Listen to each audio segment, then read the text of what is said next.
si Attorney Vic Rodriguez. Attorney Vic Rodriguez, magandang gabi. Naging malapit po kayo kay Pangulong Bongbong Marcos. Naging abogado niya at campaign manager noong eleksyon 2022 hanggang italaga po bilang executive secretary nang siya po ay manalo. Pero matapos lang, Attorney Rodriguez, ng halos 3 buwan sa palasyo'y nagbitiw po kayo sa pwesto at pinatalsik din sa partido ng Pangulo at sinabing expelled ka for your incompetence as a public servant, abandonment, and disloyalty. Ang tanong, ano nga po ba ang tunay na dahilan at nagkaroon kayo ng falling out ng Pangulo? Emil, yung una mong katanungan, hindi ko masikmura ang korupsyon kung kaya't ako ay umalis ng Malacanang. Ako ay binigyan pa ng isang posisyon, ang Presidential Chief of Staff, subalit hindi ko na gusto yung direksyon na kanilang tinatahak. Kaya sabi ko, ayaw ko na at ako'y babalik na lang sa pribado. Pangalawa, doon sa Partido Federal, kaya nila ako tinanggal sapagkat sa sama ng loob nila.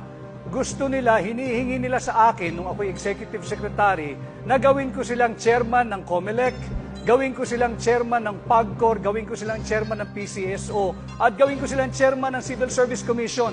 Hindi sila kwalipikado at alam ko ang nais lamang nila ay magnakaw kaya hinindian ko yan, kanya sila nagalit sa akin. Attorney Rodriguez, meron pa ho kayong 18 segundos. Meron pa ho kayong karagdagang tanong. Dumalo po kayo sa ilang pro-Duterte rallies. Binabatikos mo ang kasalukuyang administrasyon at sinabing lumala ang katiwalian sa ilalim ng kasalukuyang administrasyon.